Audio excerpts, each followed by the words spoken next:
안녕하세요. 저는 이번 가을에 결혼식을 앞두고 있었던 30대 직장인 여성입니다. 저는 부모님의 이혼으로 어린 시절부터 고모 집에 얹혀 살았습니다. 다른 남자와 눈이 맞은 어머니가 저를 두고 집을 나가셨다고 들었어요. 그 이후로 한 번도 어머니와 연락이 된 적은 없었기 때문에 그 말이 사실인지는 모르겠어요. 늘 고모는 기억나지 않는 어머니를 욕하기 바빴고 저희 아버지도 자상하신 분은 아니었거든요. 하지만 적어도 어머니를 만난 적은 없으니 그저 고모의 말을 믿으며 자랐습니다. 힘들게 고등학교까지 졸업한 뒤 서울로 올라와 지금은 평범한 직장인이 되었습니다. 그리고 남자친구와도 직장 상사의 소개로 만나게 되었습니다. 자영업을 하는 부모님과 누나 한 명이 있다는 그는 저와 마찬가지로 평범한 회사원이었습니다. 과묵하지만 성실한 그는 저에게 먼저 적극적으로 다가왔어요. 하지만 이전에도 제 어두운 가정사로 인해 사랑하는 사람과 헤어졌던 경험이 있었기에 바로 연애를 시작하지는 못했어요. 몇 번의 만남 이후 고민 끝에 저도 제 가정사를 남자친구에게 털어놓았습니다. 제 걱정과는 달리 남자친구는 제 가정사는 제 잘못이 아니니까 상관없다고 말하면서 크게 신경 쓰지 않는다고 하더라고요. 그 말에 얼마나 큰 위로를 받았는지 모릅니다. 그리고 그런 그와 언젠가 가정을 꾸리고 싶다는 생각을 하게 되었고요. 그 후 1년 정도 지났을 무렵 남자친구가 저에게 결혼하자고 청혼을 해왔고 저도 정말 기쁜 마음으로 그러자 했어요. 처음 남자친구의 부모님을 만난 날 정말 많이 긴장을 했습니다. 남자친구가 미리 저에 대해서 어느 정도 이야기를 해두어서 그런지 어렵고 불편한 질문은 오가지 않았습니다. 그리고 이후로도 몇 번 예비 시부모님과 만나며 사이가 좀 더 가까워졌고 결혼 날짜도 잡게 되었습니다. 하지만 불편한 상황도 종종 있었습니다. 제가 이직을 하면서 근무 환경이 많이 바뀌게 되었거든요. 회의도 더 많아지고 야근도 늘었어요. 덕분에 3주 만에 남자친구와 데이트를 할 수 있던 날이었어요. 모처럼 남자친구와 근사한 곳에서 식사를 하려고 이동하고 있었는데 예비 시부모님께 전화가 걸려왔고 같이 밥을 먹자고 하시더군요. 남자친구가 오늘은 이미 정해둔 일정이 있어서 안 된다고 말했지만 계속 오라고 설득하시는 예비 시부모님의 모습에 결국 화과자를 사서 집으로 갔습니다. 집에 도착하자 예비 시부모님과 신우는 잘 왔다고 하면서도 저에게 네가 오기 싫어서 네 남자친구 앞세워서 안 온다고 한 거냐? 라고 물어보시더라고요. 제가 그럴 리가요. 아니에요. 하면서 손사래를 쳤지만 시모는 믿지 않는 눈치였어요. 그러면서 저에게 생사를 오가는 일 아닌 이상 부모가 찾으면 내하고 오라고 하시더군요. 그러면서 며느리들 네가 잘해야지 집안 분위기가 달라진다고 한마디 하시더라고요. 생각지 못한 말씀에 놀라있는데 다행히 남자친구가 왜 그걸 저한테 말하냐고 반박해서 대수롭지 않게 여기고 넘겼어요. 그리고 한 번은 남자친구네 가족 모두가 일이 있어서 예비 시모 혼자 가게를 봐야 하는 상황이었어요. 제가 그 말을 듣고 어떡하냐 많이 힘드시겠다 이렇게 얘기를 했어요. 그러자 남자친구가 그럼 제가 하루 회사 쉬고 가서 도와드리면 안 되냐는 거예요. 저는 당연히 농담이라고 생각하고 한 귀로 듣고 흘려넘기려는데 남자친구가 자꾸 갈 거냐고 되묻는 거예요. 그제서야 농담이 아니라는 걸 알았죠. 그래서 제가 진심이냐고 물었더니 남자친구가 가서 도와드리고 점수 좀 따라는 거예요. 제가 황당해서 회사 일까지 내가 빠져가면서 가게에 나가야 되는 이유도 모르겠고 내가 왜 점수를 따야 되냐고 물었어요. 그러자 저더러 별것도 아닌데 날 세운다고 매정하다고 뭐라 하더라고요. 일을 더 크게 만들기 싫어서 어쨌든 그렇게는 못한다고 자르긴 했는데 기분이 계속해서 언짢더라고요. 결혼 전에도 이러면 결혼 후에는 얼마나 뭘 부탁하려고 그러나 싶기도 하고 걱정이 됐어요. 게다가 저를 힘들게 한 또 다른 이유는 시모가 그렇게 남 흉을 본다는 거예요. 친지분들 흉도 보고 이웃들 흉도 보고 모든 사람을 깝니다. 문제는 그걸 자꾸 저랑 이야기하고 싶어 하세요. 제가 회사에 있다고 아무리 말씀드려도 수시로 전화를 하시는데 대부분 내용은 옆집 여자가 나한테 뭐라고 했다. 혹은 문득 생각난 건데 옛날에 내가 이렇게 억울한 일이 있었다. 뭐 대부분이 이런 식의 별 볼 일 없는 내용이거든요. 그래서 언젠가부터는 솔직히 제가 일부러 몇 번 전화를 안 받은 적도 있었고요. 그런데 이 이야기를 시모가 남자친구에게 한 모양이더라고요. 제가 시모한테 전화도 자주 안 하고 잘 받지도 않는다고요. 남자친구가 저에게 자기랑 누나는 성격이 살갑지가 못해서 어머니한테 달라붙어 다니지 못한다고, 그걸 제가 해줬으면 좋겠다고 하더라고요. 제가 밥 먹을 시간도 없을 만큼 회사 일이 바쁜데 그렇게 어머님 하소연 들어드릴 시간 없다고 딱 잘랐어요. 그러자 남자친구는 하루에 5분 일주일에 3, 4번만 해주면 되는 건데 왜 해보지도 않고 안 된다고 하냐고 서운하다 하더라고요. 제가 남자친구에게 자기도 못하는 걸 나더러 대신 하라고 하는 건 불공평하다고 하니 저더러 며느리가 되면 딸이나 마찬가지인데 뭘 그렇게 따지냐고 화까지 내더라고요. 그러다 제가 결정적으로 파혼을 결심하게 된 계기가 있습니다. 그건 바로 돈 1,000만 원 때문이었습니다. 이직 한 회사에서 아이디어 공모전이 있었어요. 사내 행사답지 않게 큰돈이 상금으로 걸려 있어서 며칠 밤을 새며 열심히 준비했는데 다행히 결과가 좋아 1등을 차지할 수 있었습니다. 휴가 3일과 상금 1,000만 원이 포상으로 주어졌고요. 처음에는 여행을 갈까 생각도 했지만 역시 결혼할 때 보태는 게 좋겠더라고요. 남자친구도 모아둔 돈이 많지 않았고 저 또한 여유 있는 상황은 아니었으니까요. 남자친구에게 이 소식을 알리니 남자친구도 무척 기뻐했습니다. 남자친구가 그 돈을 어떻게 쓸 거냐고 하길래 당연히 우리 결혼 자금으로 써야지라고 했어요. 그랬더니 남자친구가 기뻐하면서 그럼 그 돈으로 예비 시모랑 신우에게 작은 선물 하나씩 하면 어떻겠냐고 묻더라고요. 저는 이때만 해도 작은 선물이라서 화장품 정도를 생각하고 있었어요. 그래서 그것도 좋은 생각이다라고 했죠. 제가 이때 좀 더 정확히 물어보지 않은 게 화근이었어요. 며칠 뒤 예비 시모한테 전화가 왔어요. 지금 신우랑 백화점에 갔다가 저희 회사 쪽으로 가고 있으니까 잠깐 내려올 수 있겠냐고요. 점심시간을 이용해서 예비 시모와 신우를 회사 앞 카페에서 만났습니다. 둘 다 기분이 매우 좋아 보였어요. 시모가 저에게 백화점에 갔더니 너무 예쁜 게 많아서 고민이 되더라며 대화를 시작하더라고요. 제가 그래서 뭐 마음에 드는 거 사셨냐고 물었죠. 그랬더니 일단 골라만 왔다면서 어떠냐고 저에게 핸드폰에 있는 사진을 몇 개 보여주더라고요. 보니까 비싸기로 유명한 명품 브랜드 가방이었어요.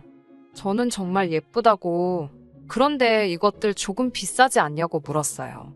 그러자 옆에 있던 신우가 저에게 사실 가방 2개 합치니까 1,000만 원이 좀 넘더라며 근데 넘는 건 우리가 보탤 거예요 라고 말하더라고요.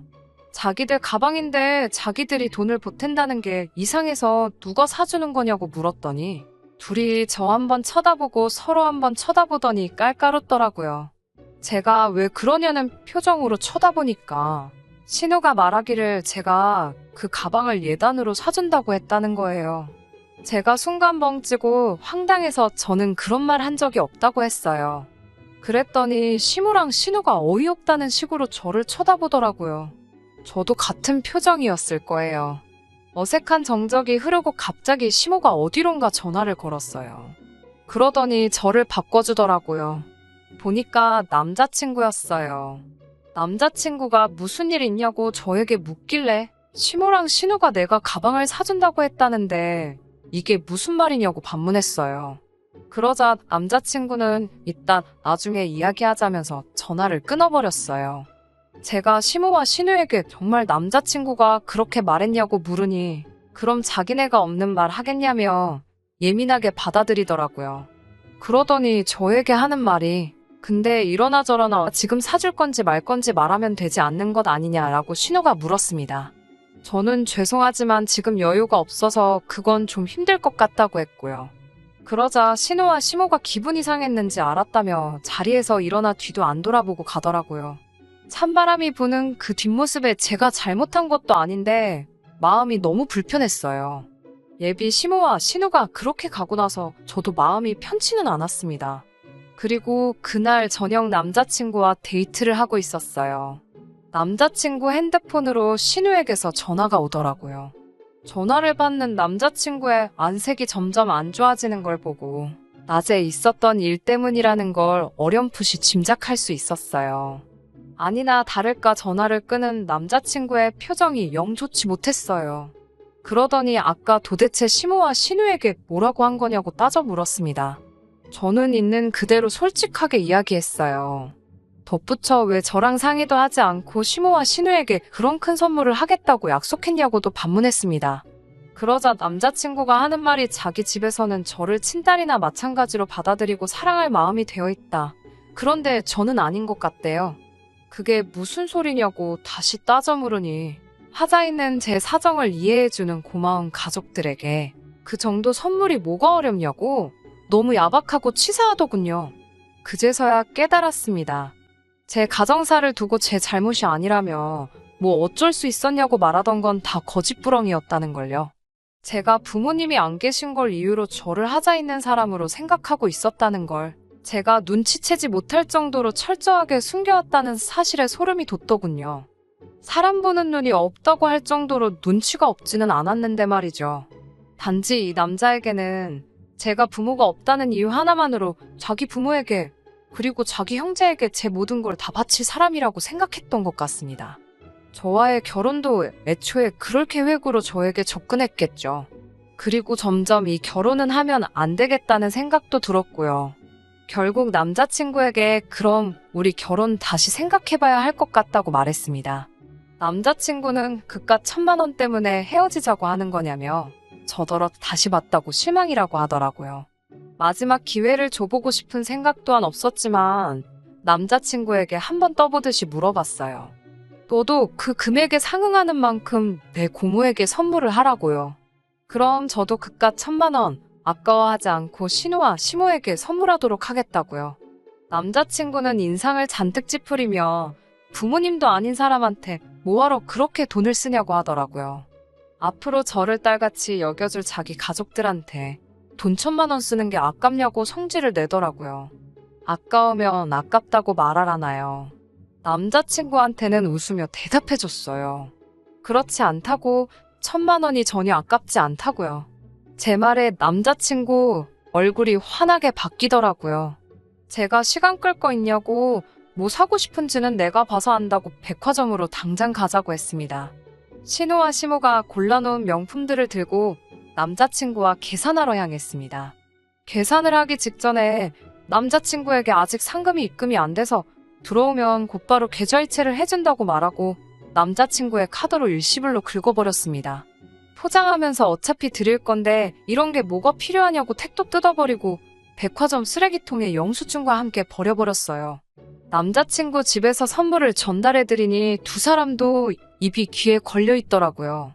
이럴 거면 아까 진작에 사주지 뭐하러 여러 사람 기분 나쁘게 그랬냐고 하더라고요. 참 끝까지도 좋은 구석이라고는 하나도 없는 사람들이었어요. 남자친구가 저를 대변이라도 해주듯 아직 상금이 입금이 안 돼가지고 그랬던 거라 제 편을 들어주더라고요. 그렇게 분위기가 그쪽 집안들만 신이 나서 화기애애한 가운데 제가 찬물을 확 끼얹어 버렸습니다. 이제 그만 헤어지자고요. 아까 전 나를 가족처럼 받아줄 사람들에게 1,000만 원 쓰는 게 아깝지 않냐고 물어봤지 않느냐고.